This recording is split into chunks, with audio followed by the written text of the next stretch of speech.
Shalom, familia sefardí. Hoy os hablo sobre la historia judía de mi querida Madrid. ¿Sabías que la capital de España también tuvo una importante comunidad judía? ¿Te imaginas dónde estuvo ubicado el barrio judío? Madrid, esa ciudad que hace sentir como en casa a cualquier visitante, llena de belleza, arte, cultura, historia y, cómo no, raíces judías. Habitada inicialmente por carpetanos, romanos y visigodos, el origen de su nombre es debatido entre el término romance matrice y el árabe Magrit, pero ambos harían referencia a un lugar abundante en aguas.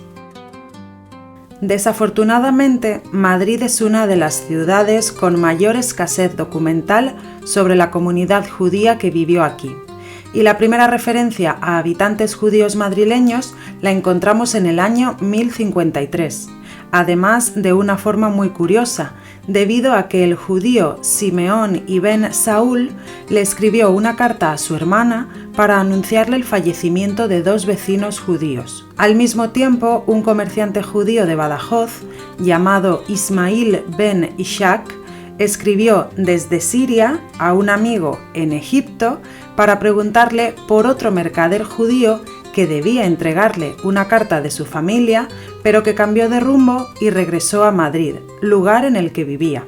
Hasta la fecha, ambos documentos son los testimonios más antiguos que demuestran la presencia de habitantes judíos en la villa de Madrid, pero por el contexto entendemos que eran judíos afincados allí desde hacía tiempo ya, por lo que no es de extrañar que la presencia judía en la ciudad sea muy anterior al siglo XI.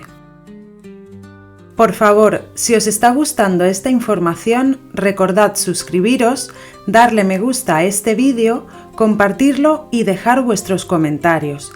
De esta forma me ayudáis mucho a que pueda seguir creando más contenido para vosotros y para que entre todos podamos rescatar nuestro legado judeo-español. Muchísimas gracias a todos por vuestro apoyo.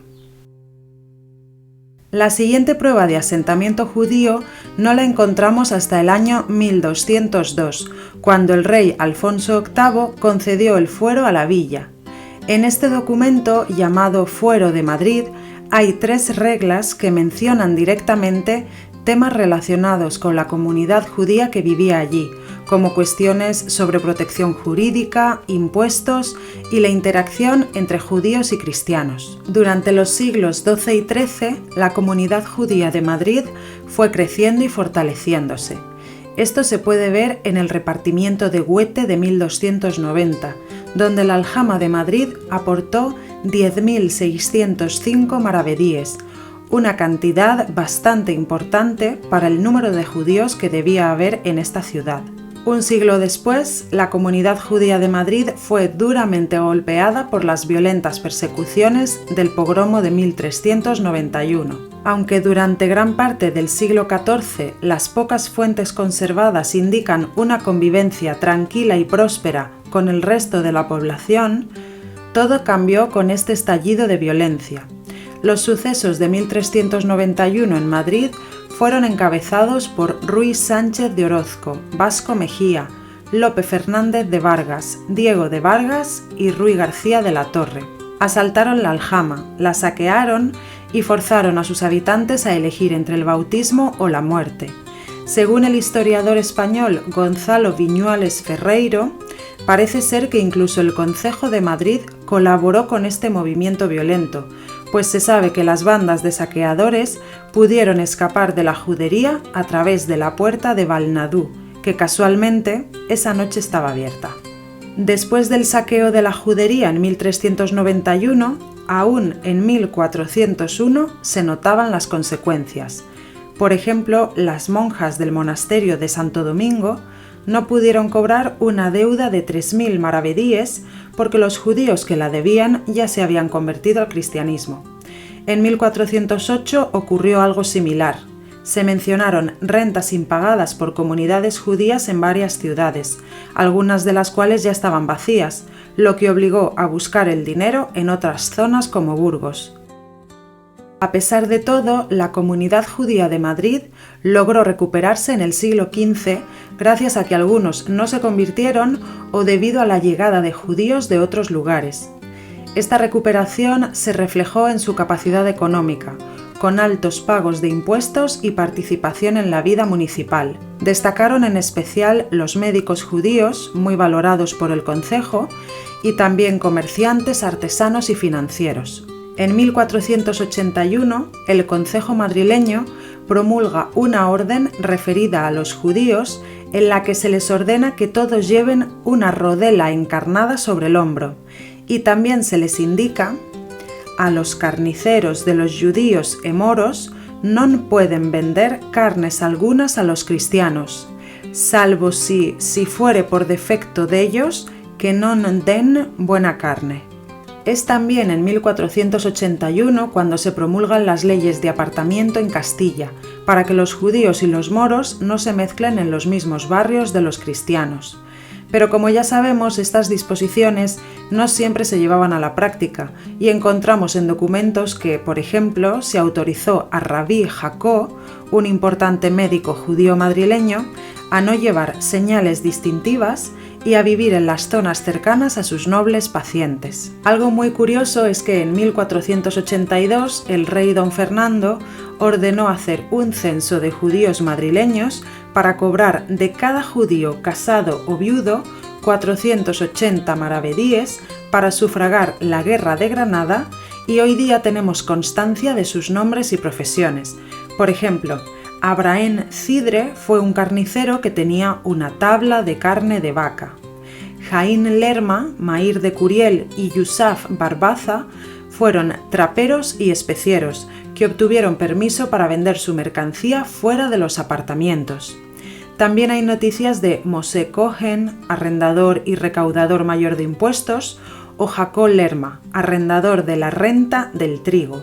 Hay testimonios de otros muchos: Carrión, Rabí Losar, Rabí Jacó, Rabí Océ, Rabí Mo, Don Judá o el maestre Zulema. Sin embargo, el resurgimiento fue breve. En 1492, el edicto de expulsión obligó a todos los judíos a abandonar Castilla y Aragón. Muchos huyeron a Portugal, aunque allí tampoco encontraron la libertad esperada. Algunos regresaron a sus ciudades, pero convertidos al cristianismo, aunque fuera solo en apariencia. Otros se bautizaron para proteger a sus familias y mantener sus bienes. Así se extendió el fenómeno de los conversos, que había comenzado tras las persecuciones de 1391. Un hecho que, aunque pueda parecer anecdótico, tuvo consecuencias graves, fue que tras la expulsión Madrid se quedó sin médicos. Esta situación representó una verdadera crisis sanitaria que no se resolvió hasta 2 años después, cuando estos médicos judíos regresaron a la ciudad ya convertidos al cristianismo. Entonces, ¿dónde estuvo ubicada la judería de Madrid? A pesar de que este es un tema muy debatido y amplio, precisamente por la escasez de documentos, se considera que, al menos desde el siglo XI, la judería vieja de Madrid se situó en los alrededores del actual Teatro Real y de la calle del Arenal. Estaba formada por una veintena de casas agrupadas en 4 manzanas y junto a la judería estaba el cementerio situado en lo que hoy es la Plaza de Oriente. 3 siglos después, la comunidad judía tuvo que reubicarse en la llamada Judería Nueva, situada junto al Campo del Rey o Plaza de la Armería, donde actualmente se encuentra la Catedral de la Almudena. En esta zona la judería estaba formada por una veintena de casas y una sinagoga. Por otro lado, varios historiadores sostienen que los judíos madrileños vivieron repartidos por toda la villa y no llegó a existir una judería o barrio judío apartado de los cristianos. Hay indicios de que pudieron haber vivido más allá de la zona del actual palacio, ocupando incluso las actuales Calle Mayor o Puerta del Sol. Basándonos en los documentos conocidos que ofrecen datos de localización, se situaría a los judíos madrileños también en los alrededores de San Andrés, Santa María y San Miguel de los Octoes. También, a partir de las leyes de apartamiento del siglo XV, se sugiere que quizá los judíos pudieron haberse instalado fuera de las murallas de la ciudad, entre los actuales barrios de Antón Martín, Tirso de Molina y Lavapiés.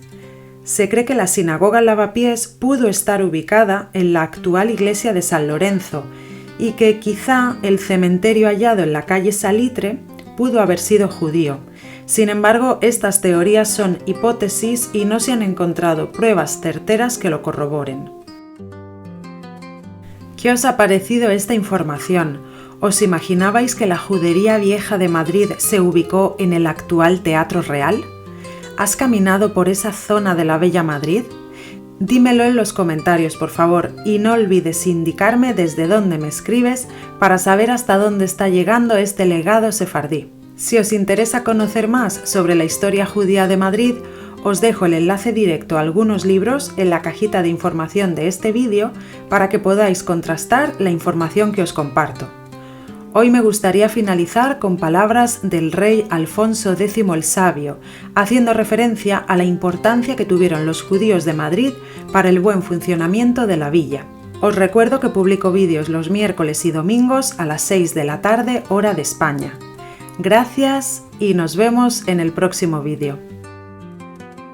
Por cuanto que los judíos de esta villa de Madrid, que han sido en ella residentes y son buenos hombres y de buena fe, y han hecho buenos oficios en la villa, y han traído muchos beneficios a los cristianos, mandamos que en tal villa puedan morar libremente, sin que sean molestados ni oprimidos, y tengan su propia sinagoga, y que su ley y costumbres sean respetadas, y que se les dé la libertad de ejercer sus oficios, y que no les sea negado vivir en paz, como a los demás habitantes de la villa.